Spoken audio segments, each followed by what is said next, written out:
नमस्कार, AMB live में आपका स्वागत है। आप देख रहे हैं एएमबी लाइव भानु प्रकाश शर्मा के साथ। विकासखंड जेवर, जिला गौतम बुद्ध नगर जेवर में पहली बार रोजगार मेला का किया आयोजन।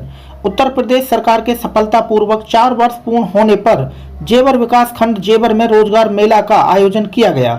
श्रम विभाग मिशन शक्ति के तहत कन्याओं को साइकिल वितरण की गई, जिसके मुख्य अतिथि विधायक ठाकुर धीरेन्द्र सिंह ने लाभार्थियों को साइकिल एवं प्रमाण पत्र वितरण किए व रोजगार मेला से होने वाले लाभों के बारे में जानकारियां दी। देखिए एएमबी लाइव की जीरो ग्राउंड रिपोर्ट। नमस्कार, एएमबी लाइव में आपका स्वागत है। आप देख रहे हैं एएमबी लाइव भानु प्रकाश शर्मा के साथ और आज हम पहुंचे हैं जेवर विकासखंड जेवर में और यहाँ पे प्रोग्राम किया गया है मिशन श्रमिक कल्याण और मिशन शक्ति के तहत यहाँ पे कन्याओं को साइकिल वितरण की गई है। और यहाँ पे आज काफ़ी कंपनी भी आई थी रोजगार के लिए और बेरोजगार भी यहाँ पे आए जिन्होंने अपना रजिस्ट्रेशन कराया गया। तो यहाँ पे ठाकुर धीरेन्द्र सिंह हैं जिनसे जानकारी लेंगे विधायक साहब से। सर, जैसे यहाँ पे कंपनी आई है, यहाँ पे लोगों को बेरोजगार हैं, उनको किस किस प्रकार के रोजगार मिलने की संभावना है? ये कंपनियां LG हैं, एलेंटेक है, मिंडा हैं जो ऑटो पार्ट्स बनाती हैं, वीवो और ओप्पो मोबाइल बनाती हैं।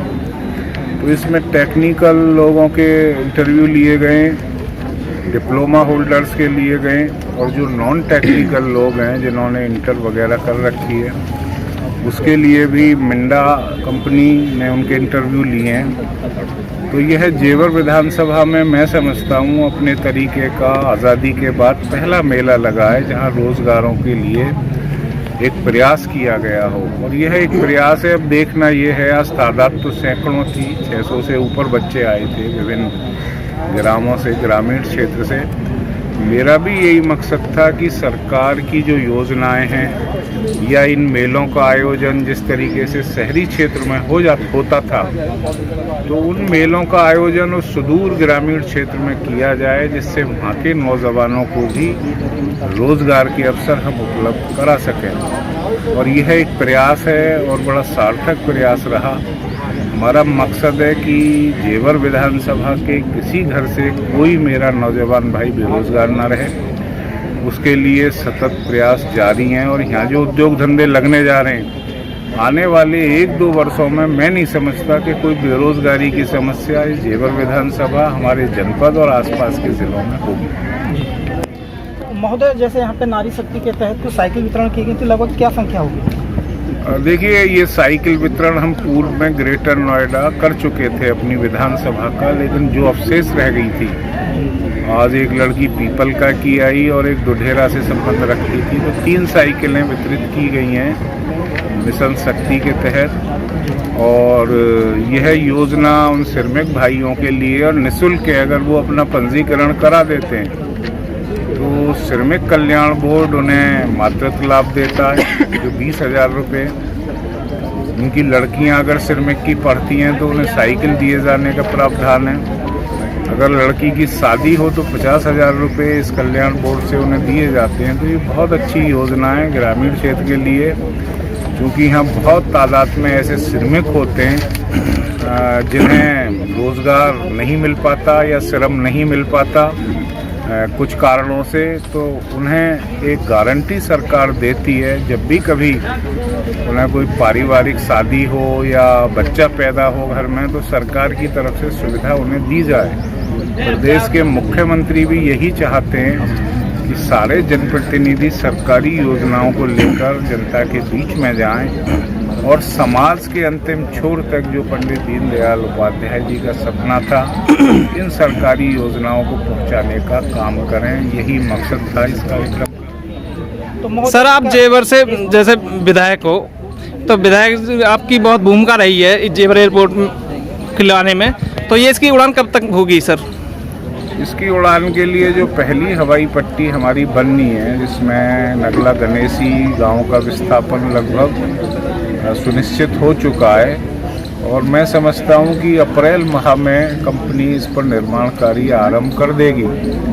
सरकार की बहुत कोशिश है, यद्यपि विगत वर्ष इन्हीं माह में कोरोना की वजह से इस प्रोजेक्ट में लगभग 1 साल की देरी हो गई, लेकिन फिर भी उत्तर प्रदेश सरकार चाहती है, चूँकि अब प्रदेश के विकास का रास्ता और देश के विकास का रास्ता क्योंकि जेवर से जाएगा, यह तय हो चुका है। इसलिए अंतर्राष्ट्रीय स्तर की यह परियोजना शीघ्र शुरू हो, इस पर सरकार का पूरा फोकस है। और हम लोग भी चाहते हैं कि एक ऐसा रास्ता जेवर क्षेत्र को दिया जाए। यह वह जेवर क्षेत्र जो आज़ादी के बाद से अंधकार में था।